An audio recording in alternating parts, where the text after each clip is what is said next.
Hi guys, in this video we're going to be looking at radians. We're going to be looking at when to use the radians and how to convert from a radian to the degree.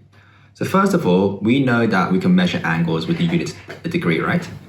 But there's actually another unit called the radian which we can also use to measure an angle, or is the unit of an angle. And sometimes it's more useful to use the radians rather than the degrees. So we're going to look at when that is the case. But first things first, we need to know what the radian is. So I've written a simple definition for you guys to define a radian, and the important part is this part here, where it says 1 radian is the angle subtended at the center of a circle by an arc whose length is equal to the radius of the circle. Now this might seem a bit confusing to you guys in the beginning, but I can illustrate what this actually means. So if I were to draw a circle like here, with a center here, and I'm going to draw a sector with a radius of r and r, if this length here, the length of this arc, we're going to call it, is equal to r, then this angle here, which is theta, is actually equivalent to 1 radian. So it's when the length of the arc and the radius of the sector is the same, that's what we call 1 radian. Now this definition is not super important to memorize, it's more important to know how to convert from a radians to degrees.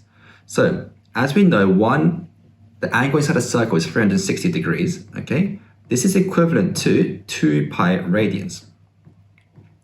So from here, we can find other angles. So let's say I want to find what 90 degrees is in terms of radians. Well, I divided 360 by 4, which means I should also divide 2 pi by 4, giving me pi over 2 radians, and so on and so on.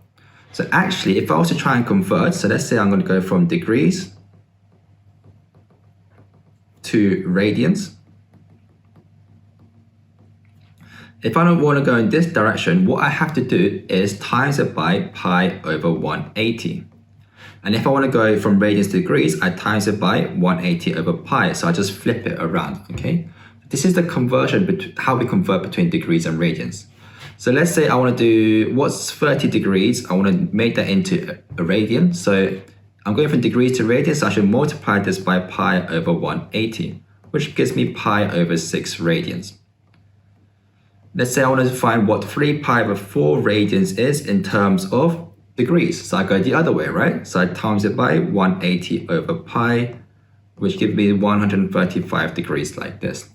So just be very careful which one you use, because it's very confusing. You can get confused by the pi over 180 or 180 over pi. Just make sure you use the correct one when we're going from each one. Right, so the calculator also has a radian mode, okay? So you can find that when you go shift menu, and then you're gonna have the angle unit, and then if you press that, you have options, right? You have degrees, radians, gradients. So make sure that your calculator is in the right mode when dealing with radians, okay? So if your calculator is in the wrong mode, then you get a completely different answer. You can see this by the little r value in the calculator at the top. This just means radians. If you see a d, it means degrees, okay? So just always make sure you check which mode your calculator is in before answering questions. Right, as I said, radians is useful in some situations. And the main situation is when we're looking at a sector. So a sector is a shape which is shaped like this, where it has the radius r and r with an angle theta. This is what a sector looks like. And from here, we can actually work out a couple of things. We can work out the arc length, and we can also work out the area of the sector. So the arc length is this length here. And we're going to label this as L. Sometimes in other books, they might label it as S, but I'm going to label it as L. And so L is just equal to r theta. The area, well, that's got its own equation, which is equal to half r squared theta, like this. Now, these are 2 equations to find each property, but when we're dealing with this angle theta, it always has to be in radians, okay? So if they give you the angle in degrees, make sure you convert it to radians, otherwise these 2 equations are not applicable, you can't use them. It's very important you understand that or remember that. All right. There's also one third equation which might come in handful or helpful for you guys. And if I was to draw a sector again, and now I draw a line connecting them two, it's this area here which I'm going to label here. This is called the area of the segment. Okay, and so if there's still radius r and theta, I'm actually going to show you how to derive the equation. It's not important to know how to derive it, but just so you know where it comes from. Well, this whole area of the segment is equal to the area of the sector And then we just have to subtract this angle here, right? No, this area here. So I'm going to call it AT, area of triangle. That way I'm left with the area of the sector. Sorry, the area of the segment. Well, we know the area of the sector, we just learned that, right? Half r squared theta minus.